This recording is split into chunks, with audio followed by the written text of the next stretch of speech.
السلام علیکم ورحمۃ اللہ وبرکاتہ۔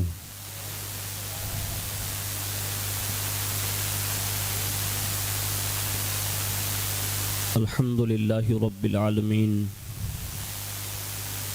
والعاقبۃ للمتقین والصلاة والسلام علی سید الانبیاء والمرسلین وعلى آلہ وصحابہ وازواجہ وذریاتہ واہل بیتہ وابنہ الغوث الاعظم الجیلانی ومعین الملۃ والدین وشیخ الاسلام والمسلمین اعلی الحضرت الامام احمد رضا وعلى عباد اللہ الصالحین اجمعین اما بعد اعوذ باللہ من الشیطان الرجیم بسم اللہ الرحمن الرحیم من عمل صالحا من ذکر او انثی وهو مؤمن فلنحیینہ حیاتا طیبہ صدق اللہ مولانا العظیم وبلغنا رسولہ النبی الامین المختار الکریم ونحن على ذلك لمن الشاہدین والشاکرین والحمد للہ رب العالمین۔ آئیے سب سے پہلے مذہب اہل سنت والجماعت یعنی کہ مسلک کے اعلیٰ حضرت کے قدیم دستور کے مطابق ہم سب کے آقا و مولا حضور سراپا نور سیدنا محمد الرسول اللہ صلی اللہ تعالی علیہ وآلہ وسلم کی بارگاہ پر نور میں جی لگا کر درود پاک کی نظریں پیش کر لیں۔ اللہم صلی علی سیدنا مولانا محمد معدن الجود والکرم وعلی آلہ وصحابہ وبارک وسلم۔ نبی اور آل نبی پر ایک بار اور محبت سے جی لگا کر درود پاک پڑھ لیں۔ اللہم صلی علی سیدنا مولانا محمد معدن الجود والکرم وعلی آلہ وصحابہ وبارک وسلم۔ صلاۃ و سلام علیک یا رسول اللہ صلی اللہ تعالی علیہ وآلہ وسلم۔ حصول برکت کے لیے ایک بار اور جی لگا کر درود پاک کی نظر پیش کریں۔ اللہم صلی علی سیدنا مولانا محمد معدن الجود والکرم وعلی آلہ وصحابہ وبارک وسلم۔ صلاۃ و سلام علیک یا رسول اللہ صلی اللہ تعالی علیہ وآلہ وسلم۔ اللہ رب العزت کی توفیق سے اور اس کے پیارے محبوب صلی اللہ تعالی علیہ وآلہ وسلم کے تصدق سے بالخصوص پیران پیر روشن ضمیر سیدنا الشیخ عبد القادر جیلانی المعروف غوث العظم دستگیر رضی اللہ تعالی عنہ کی نگاہ عنایت سے جوناگڑھ کی سرزمین پر حضرت سیدنا غیبن شاہ بابا رحمۃ اللہ تعالی علیہ کے عرس کی تقریب میں ہم سب حاضر ہیں۔ اللہ رب العزت ہماری آپ کی سب کی حاضری کو قبول فرمائیں اور اس حاضری کو ہم سب کے لیے مدینۃ الرسول کی حاضری کا سبب بنائیں۔ فقیر قادری اپنی گفتگو کا آغاز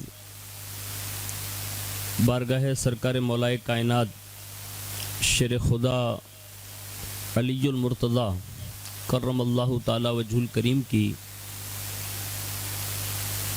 بارگاہ عالیہ میں کسی نے منقبت کے چند اشعار کہے تھے، انہی اشعار کے ساتھ کرنے کی سعادت حاصل کرتا ہے، جس میں انہوں نے بہت بڑی باتیں بارگاہ علی المرتضیٰ کرم اللہ وجہ الکریم میں کہی ہیں۔ کاش ہم سب کے دل میں بھی اگر یہ بات بیٹھ جائیں تو اللہ سے امید ہے کہ پھر ہمارے قدم جہاں پھسلیں گے کوئی سپورٹ کرے یا نہ کرے، نجف اشرف کے مشکل کشا ضرور سپورٹ فرمائیں گے انشاءاللہ۔ وہ کہتے ہیں کہ مشکل کشا علی ہیں، حاجت رواں علی ہے۔ مشکل کشا علی ہیں، حاجت رواں علی ہے، شیر خدا علی ہے، مت پوچھ کیا علی ہے، مت پوچھ کیا علی ہے۔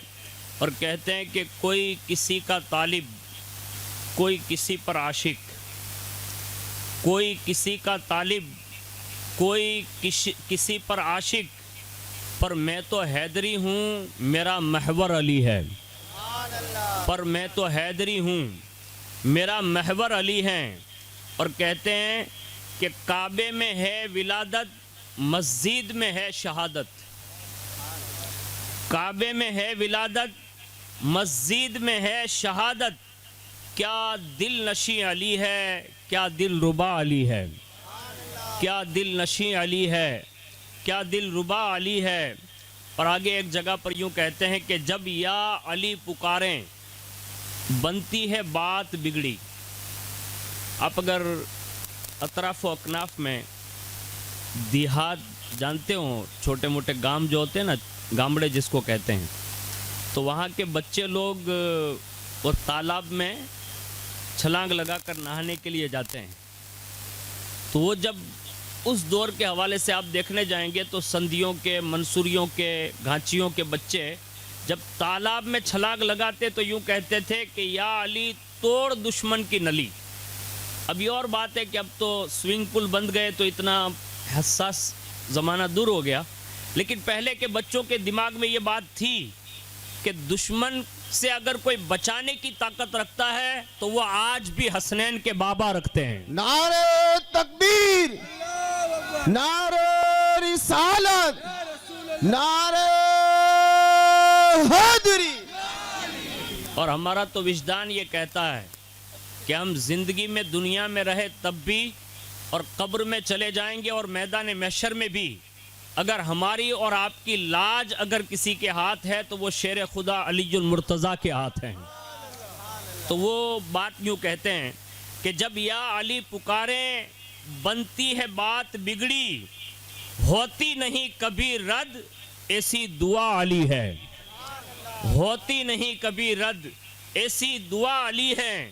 اور کہتے ہیں کہ صدیق ہو یا عمر ہو یا عثمان ہو، صدیق ہو، عمر ہو یا جناب عثمان ہو، ہر مسئلے میں تینوں کے ہم نوا علی ہے۔ ہر مسئلے میں تینوں کے ہم نوا علی ہے۔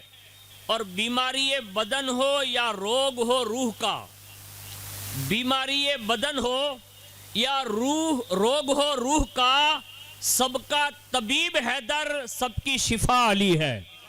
سب کا طبیب حیدر، سب کی شفا علی ہے۔ اور ہم کو نہیں ضرورت غیروں کے آسرے کی، ہم کو نہیں ضرورت غیروں کے آسرے کی، شکر خدا ہمارا ایک آسرا علی ہے۔ شکر خدا کہ ہمارا ایک آسرا علی ہے۔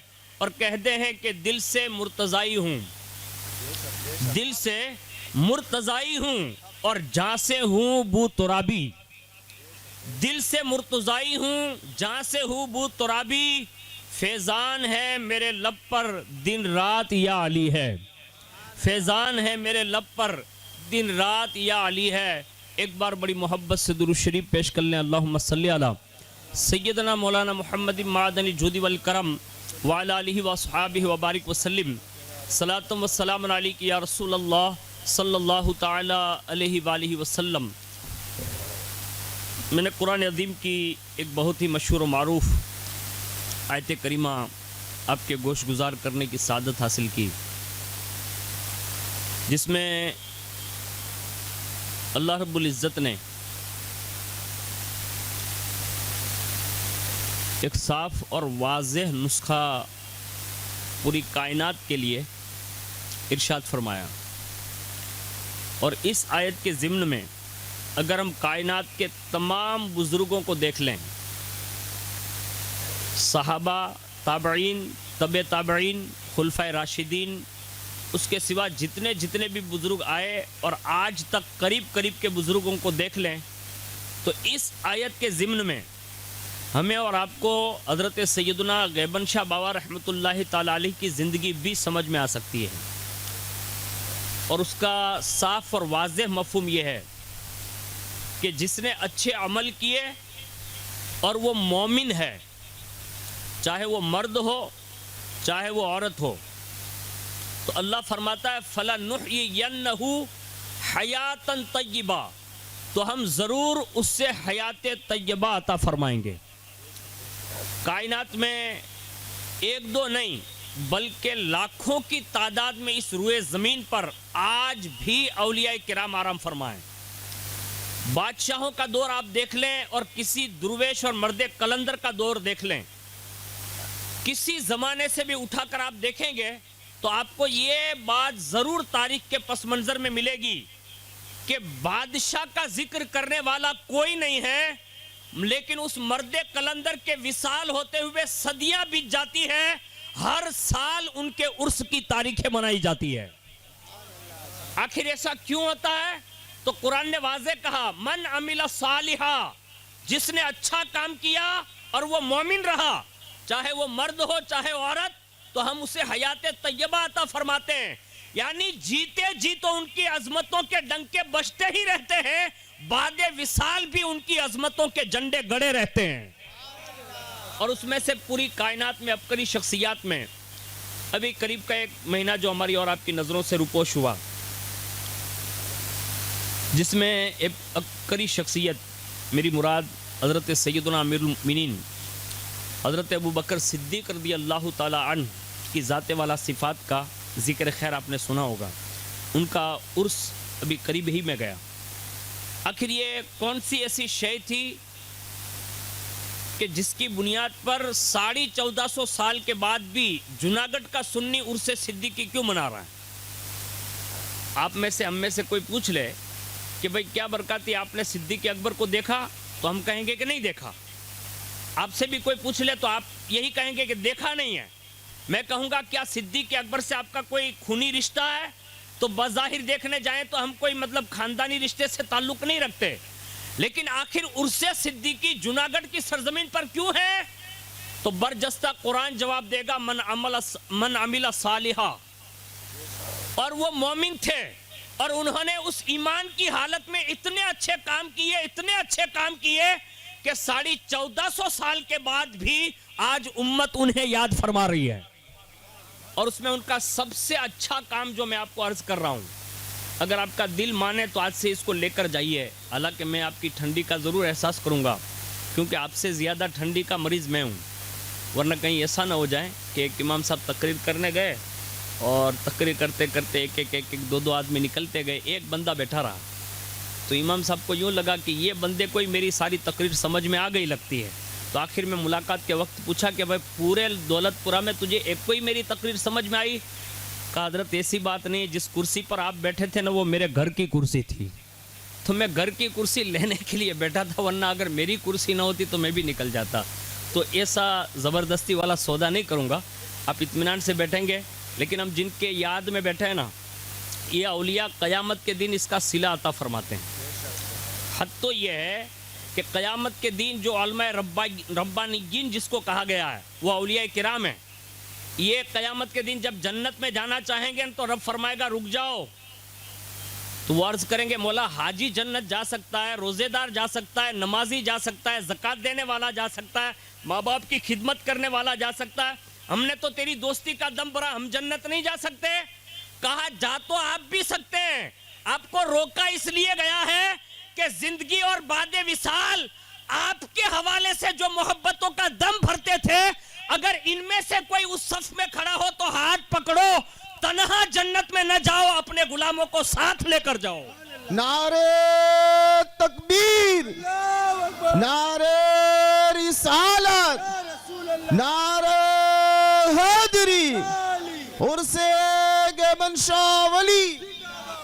اور یہ اولیاء اللہ جو ہے وہ رہتے اندر ہیں لیکن خبر پورے علاقوں کی رکھتے ہیں۔ اس کی ایک مثال ہمارے یہاں بھی گیبن شاہ واؤ کی درگاہ ہے۔ میری ذات کے ساتھ خود ایک واقعہ بیتا، میں آپ کو عرض کر دیتا ہوں، اللہ کرے آپ کے ذہن میں آ جائے۔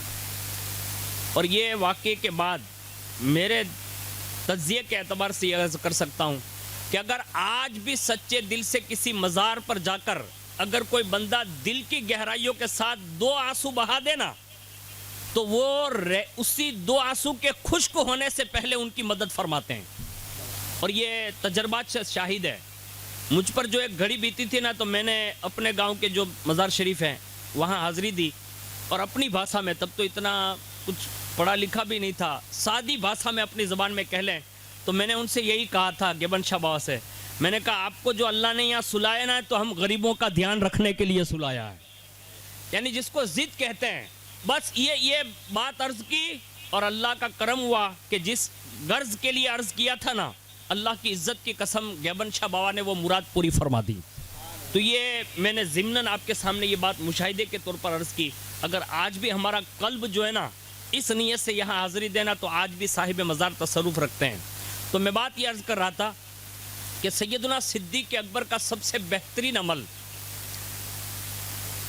ایک تو وہ مومن کامل تھے ہی، لیکن ان کا سب سے بہترین عمل جو دنیا میں تاریخ میں آج بھی بیان کیا جاتا ہے نا، تو آپ یاد رکھیں کہ انہوں نے رسول اللہ کے لیے جو قربانی دی ہے نا، کائنات میں اتنی بڑی قربانی کوئی نہیں دے سکتا۔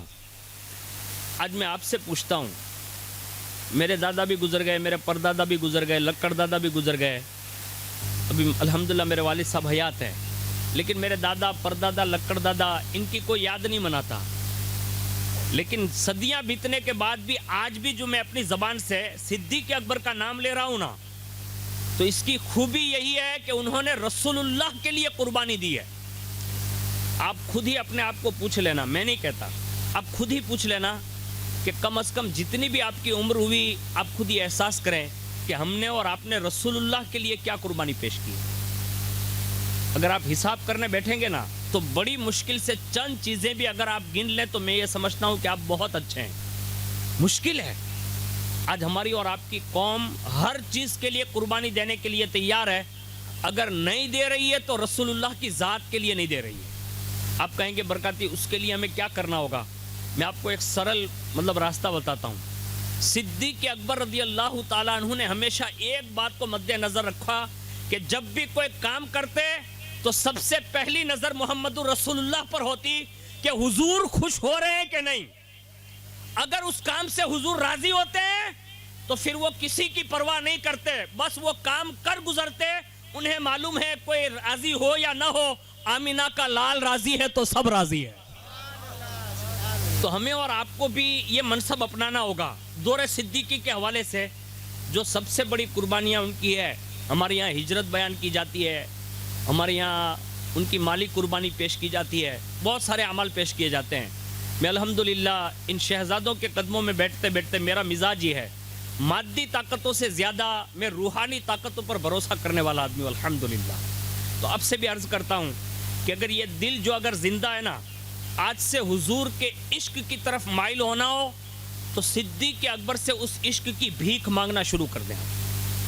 صحیح بتا رہا ہوں، اس لیے کہ سیدنا صدیق اکبر کے شہادت کی ایک وجہ حضرت عبداللہ ابن عباس فرماتے ہیں کہ ان کی شہادت کا ایک سبب حضور کا عشق رسول بنا ہے۔ ہماری اور آپ کی پوزیشن یہ ہے کہ پہلے ایک زمانہ وہ گزرا ہے کہ جب ہم رسول اللہ کا نام لیتے تھے نا تو ہماری آنکھیں اشکبار ہو جاتی تھی۔ بابا قریب میں مدینہ شریف سے ہو کر آئے ہیں، بابا کے چھوٹے بھائی، اپنے وہ پس منظر دیکھا ہوگا کہ جب شہزادے کو مدینہ شریف رخصت کرنے کے لیے یہاں سے ایئرپورٹ کی طرف جب لوگ بڑھتے ہیں، ملاقات کرتے ہیں، تو دولت پرا کا سنی روتا ہے۔ میں نے کہا جا رہے ہیں سید صاحب، روتا کیوں ہے؟ یعنی ایک مدینے کے مہمان کو دیکھ کر آدمی روتا ہے، کیونکہ وہ بظاہر نہیں دیکھ رہا ہے کہ سید صاحب یہاں سے جا رہے ہیں، نہیں، بلکہ اس کا دل جو ہے ڈائریکٹ گنبد خضرا سے کنیکٹڈ ہوتا ہے، اور اس کو وہ یاد رلا رہی ہوتی ہے کہ کاش میرے پاس بھی ایسا وقت آتا تو میں بھی حضور کے دربار میں حاضری دے لیتا۔ تو ہمیں اور آپ کو بھی یہ تڑپ جو ہے نا وہ اللہ نے دل میں عطا فرمائی ہے، لیکن ہم نے اس چنگاری کو کبھی بھڑکانے کی کوشش نہ کی۔ صدیق اکبر نے ہمیشہ اس دل کو حضور کی یاد میں مگن رکھا، اور اسی یاد میں جاتے جاتے جو ان کا آخری عمل رہا، وہ آخری عمل یہ تھا کہ سیدہ عائشہ صدیقہ سے فرمایا، کہا عائشہ یہ بتاؤ کہ رسول اللہ کے کفن میں کپڑے کتنے تھے؟ رسول اللہ کا وصال ہوا تو دین کون سا تھا؟ اور رسول اللہ کے غسل کے لیے جو برتن استعمال ہوئے، اس طرح ساری معلومات آخری وقت میں کی، اور جب یہ ساری معلومات کی تو فرمایا ایسے ہی یہ سارے کام انجام دینا جیسے تم نے رسول اللہ کے لیے انجام دیے ہیں۔ یعنی یہ حضور صلی اللہ علیہ وسلم کی اس محبت کو آگاہ کرتے رہے، یہاں تک کہ آخری وقت جب آیا نا تو فرمایا شیر خدا علی المرتضیٰ کو بلا لاؤ. اور جب مولا کائنات آئے نا تو پھر آخری وصیت کرتے ہوئے ارشاد فرمایا, کہا علی المرتضیٰ میری جاتے جاتے خواہش ہے. کہا کیا؟ کہا جب میں دنیا سے چلا جاؤں نا تو کم از کم میرا جنازہ تیار ہو جائے نا تو رسول اللہ کی جالیوں کے سامنے لے جانا. اور جب رسول اللہ کی جالیوں کے سامنے لے جاؤ تو لے جانے کے بعد صرف اتنا عرض کرنا کہ یا رسول اللہ, اس غار کا ساتھی ابو بکر آج صاحب مزار بننے کے لیے اجازت چاہتا ہے, اگر آپ اجازت مرحمت فرما دیں تو مجھے روضہ رسول میں دفن کرنا, ورنہ جنت البقیع میں دفن کرنا. راوی لکھتے ہیں کہ مولا کائنات نے اس وصیت کو بعد وصال ابو بکر صدیق کے جنازے کو لے کر جب حضور کے روزے کے سامنے لے کر دست بستہ کھڑے ہو کر عریضہ پیش کیا, مورخ لکھتا ہے کہ حضور کی جالیاں خود بخود کھلنے لگی اور اندر سے باقاعدہ آواز آئی, اور اس آواز پر مولا کائنات رضی اللہ تعالیٰ عنہ نے سیدنا صدیق اکبر رضی اللہ تعالیٰ عنہ کو اندر دفن کیا. پتہ یہ چلا ابو بکر کی تمنا یہ تھی کہ زندگی بھر بھی قرب مصطفیٰ تلاش کرتے رہے اور بعد وصال آج بھی قرب مصطفیٰ میں آرام فرمائیں. آج ہم سب کے قریب ہونے کے لیے تلاش کر رہے ہیں. کاش ہمیں اور آپ کو یہ چیزیں اس عظیم شخصیت سے یہ مل جائیں.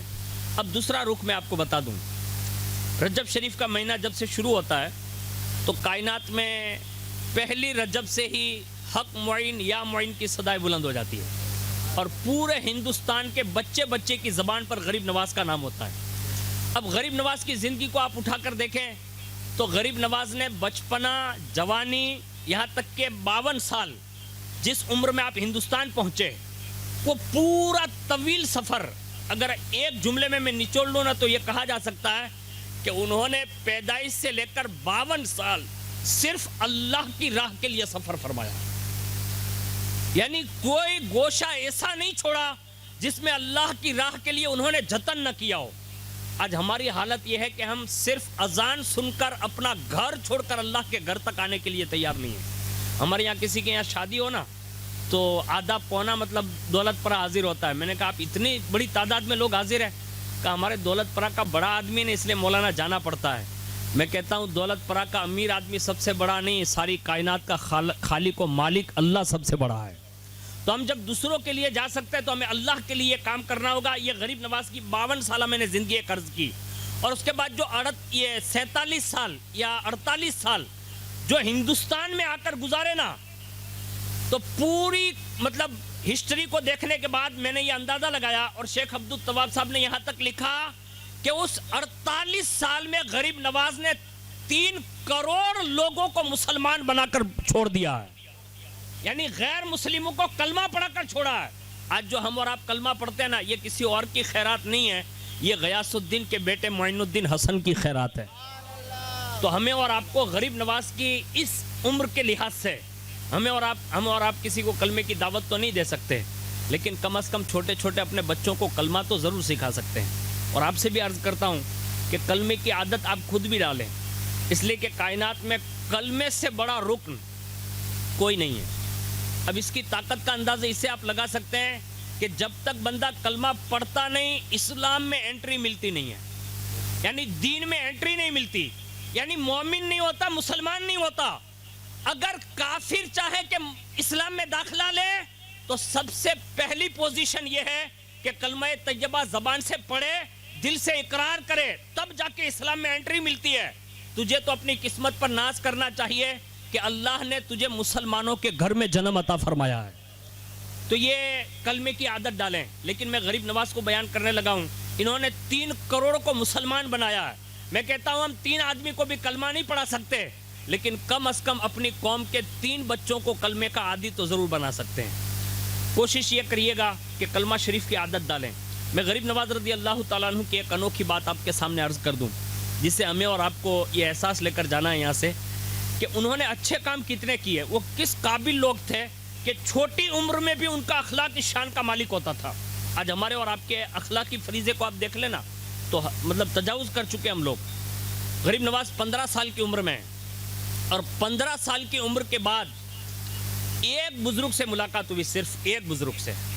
اب 15 سال کی عمر کوئی خاص عمر نہیں ہوتی. ہمارے یہاں اور آپ کے یہاں بچے ہوتے ہیں, آپ دیکھتے ہوں گے لیکن اس 15 سال کی عمر میں حضرت ابراہیم کندوزی سے کیا ملاقات ہوئی، اور ایک سوکھا روٹی کا ٹکڑا، بریانی نہیں، اخنی نہیں، پلاؤ نہیں، دال گوشت نہیں، سوکھی روٹی کا ٹکڑا دیا، ابھی وہ حلق سے نیچے کیا اترا کہ دل کی دنیا بدل گئی۔ یعنی یہ بزرگ نے کھلا کر یہ بتایا کہ ان بزرگوں کے نام پر جو کھانا ملتا ہے نا، اس سے لوگوں کے دلوں کی دنیا بدل سکتی ہے۔ آج ہم اتنا سب کچھ کھانے کے باوجود بھی اگر ہماری زندگی بدلتی نہیں نا، تو ہمیں اپنے دل کا علاج کرنا چاہیے۔ لیکن اگر کسی بزرگ سے ملاقات ہو جائیں تو ان سے کچھ تبرکات لینا چاہیے۔ ہم یہاں کے کبھی کبھی پانی پیتے ہیں، کبھی کبھی گلاب کی پتیاں اٹھا کر کھا لیتے ہیں۔ میں کہتا ہوں یہ کیا نفع دیتی معلوم ہے؟ ان کے پانی میں بھی اتنا اثر ہوتا ہے، ان کی گلاب کی پتی میں بھی اتنا اثر ہوتا ہے۔ جو ہزاروں میڈیکل کی اور سائنس کی دوائیاں کام نہیں کرتی، وہ کبھی کبھی گیبن شاہ بابا کے در کا اترا ہوا پانی کام کر جاتا ہے۔ اور یہ دنیا کی دیکھی ہوئی اور مشاہدہ کی ہوئی بات ہے۔ میں جو غریب نواز کی بات عرض کر رہا تھا کہ ایک ملاقات پر دل کی دنیا بدلی، 15 سالہ عمر ہے اور اللہ کے لیے نکل چلے دین کی تعلیم کے لیے، اور جیسے ہی وہ راستہ پار کر رہے تھے تو 2 ڈاکوؤں نے آپ کے ساتھ دھوکہ کیا۔ اب دین کا علم حاصل کرنا تو اتنا آسان نہیں ہے۔ ہمارے کرم فرما سید صاحب جانتے ہیں، دارالعلوم مسکینیہ سے فارغ ہیں۔ یہ دور بڑا مشکل بھی ہوتا ہے، بڑا کٹھن بھی ہوتا ہے، اور ایک وقت کے بعد بڑی آسانیاں بھی نصیب ہوتی ہے، تب جا کے یہ علم جو ہے سینے میں راسخ ہوتا ہے۔ لیکن اللہ جس کو توفیق دیتا ہے یقیناً علم حاصل کرنا چاہیے۔ لیکن غریب نواز کا پہلا سفر 15 سال کا یہ تھا کہ جب سفر کر رہے تھے تو 2 ڈاکوؤں نے آپ کے ساتھ دھوکہ کیا، اور وہ دھوکہ یہ تھا کہ خود اندھے بن کر راستے پر بیٹھ گئے اور غریب نواز کو آتے دیکھ کر، اور جب وہ بیٹھ گئے تو قریب سے غریب نواز گزرے نا، تو ان لوگوں نے سوال کیا کہ اللہ کے نام پر کوئی چیز ہو تو دے دیں۔ آج ہم اور آپ سب کے نام پر دیتے ہیں۔ میں آپ کو نہیں کہتا، دولت پورہ میں ماشاءاللہ میں آپ کے بورڈ دیکھ کے آیا ہوں ابھی مسجد میں، آپ اچھا خاصا اللہ اس کے رسول کے لیے سب کے لیے دیتے ہی ہے، لیکن میں ایک جنرلی گفتگو کر رہا ہوں کہ ہم اللہ اس کے رسول کے لیے جب نام آتا ہے نا تو ہمارے لیے بڑا مشکل ہوتا ہے، کیونکہ اللہ کے نام پر سب دے نہیں سکتے۔ اللہ جس کو توفیق دیتا ہے نا وہی اللہ کے نام پر دے سکتا ہے۔ جیسے مسجد میں آپ دیکھتے ہوں گے جمعہ کے دن وہ ہر مسجد میں جھولی پھرتے، آپ کے یہاں پھرتی تو مجھے پتہ نہیں، ہو سکتا میرے خیال سے باتیں ہو رہی تھی تو اندازہ یہی تھا۔ تو کہیں 700 روپے ہوتے ہیں، کہیں 600 روپے ہوتے ہیں، یہی ہوتا ہے نا، ہماری مسجدوں کا یہی حال ہے۔ لیکن آپ کو میں یہ بتا کر شاید جاؤں تو ہو سکتا ہے کہ آنے والی جمعہ کے لیے آپ کی مسجد کا بھی فائدہ ہو جائے۔ غیروں کے مندروں پہ جا کے کبھی ٹرائی کرنا، آپ کے یہاں تو ابھی روڈ پہ بنا ہوا ہے نا، آپ خالی جا کے پوچھنا کسی کو، ان کے یہاں پر ڈے لاکھوں روپے کی آوک ہے۔ آپ کو پتہ ہے آج ہم اپنے دین کے لیے اور اپنے مرکز کے لیے، اللہ کے لیے کچھ دینے کے لیے تیار نہیں۔ 8 دن میں بھی بندہ 10 روپے کی نوٹ ڈھونڈ رہا ہے۔ لوگ کیا کہہ رہے ہیں؟ برکت نہیں ہو رہی ہے۔ میرے بھائی تو جو دوسروں کے لیے لاکھوں یا ہزاروں دے رہا ہے، بیک میں ناکھی دیکھ ڈبل تھن آوے، ڈبل تھن ہوں آوے، اڈانی جو پھاڑی نو بھی ہو جائے، ચોકી ભૂલવા જ છે, જીએસટી લાગી જાય, પૈસા એટલા ઉપડી જાય ને કે માણસ બિચારો ગાંડો થઈ જાય।